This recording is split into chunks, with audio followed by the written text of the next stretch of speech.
Messi dina ma wo ka tanjil wo kune tin chol garo dina Israel re nuare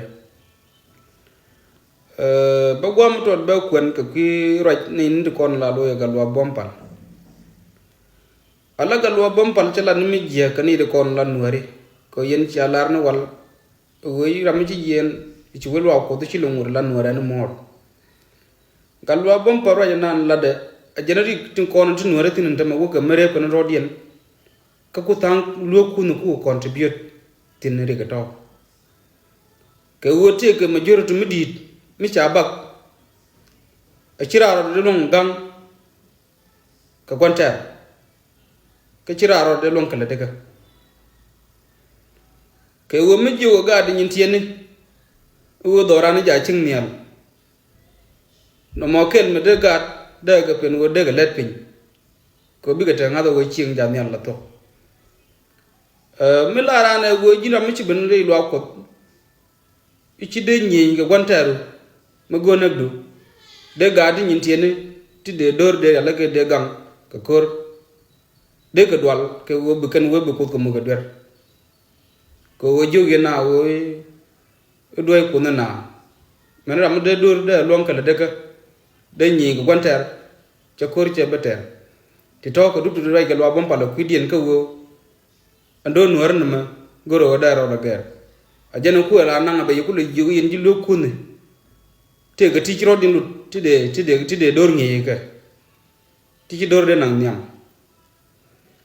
yen mi ci awa nga jago wo ka yen Israel ci men tan lu ku no ri ci ka Israel yen a cha pe ram ci ka lo bom pal ci lo ko ga lo bom ba ro ja la wo be do no ba ro be ger de dor ndo ko tin de gwa dor ci do no ka wo ci ala ngul la no ra na mo ka yen ji lo ko yen Israel ku yella ben la biya be story do nuare ka gwa doru ni Israel ko Israel ci ko ni wi mon ma keliw anta ma ci wi den jiki freedom den jek go ko nyur ga lani de go re do arien eno ko te ga di Israel din ngante ga di nuare tin nan te ga da cuy ne ko no long more than Israel ka Israel ga ne di powerful re do arien ngay ke manan nakka ka sol kan lakin kon ri doran gom ku yina la binyo ga bat yene ci galwa bom pal ci de roj ka tibat ka dor ti yar ka dor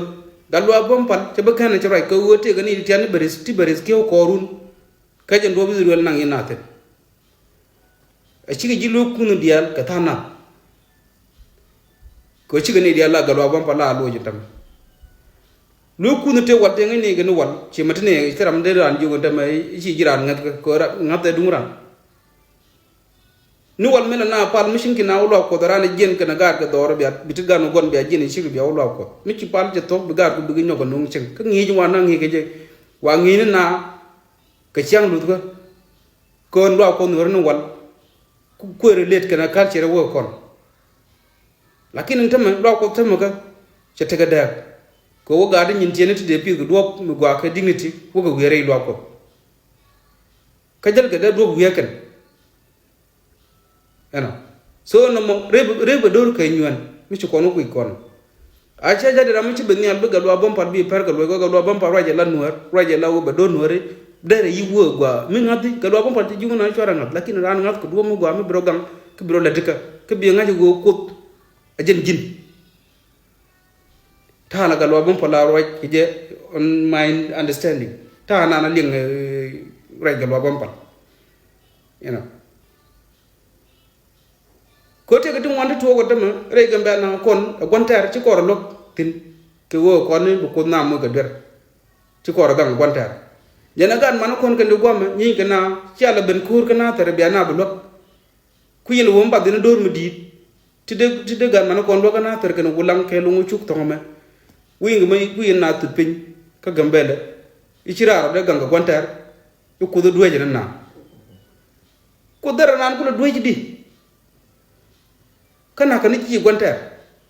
ko dare ji doy ka jeede ko latina ko mi jin kuna la wonna ko ba nga tammi cha chep kiji la mi jiya jende ko dugul doy ga jam eno so ti yi to agana de manana ga lo bam palte na mi jiya mala dare duran yene de kon la ga lo ga loj ka do ma do dien Bible dungran cara me chine dial tu ngwan ke ne chikarong ke kun Bible ke chikin rong ke loy Bible me ne tam kun ngwan da tin pal lo kun mi chiran jogo lu riede ko ndere Bible che ka de lon ka lat so ti hito to gori ngo andoro me yo daro dun jokte pala ka duob dun ka tana na pala ya peni ye pal lakini ngi jinda ngi ki ye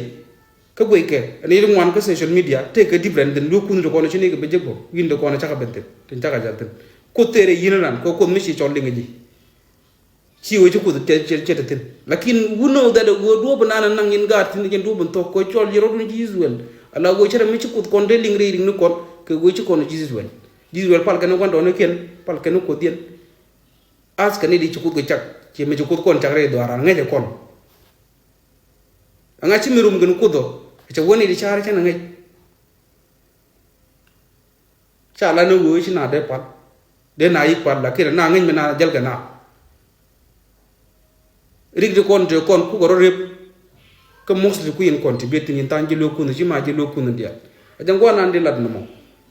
mete gara mo goro bi nga loj ci ni pen go bi nga loj bi ra loj ke we na na goro ba nga loj ge je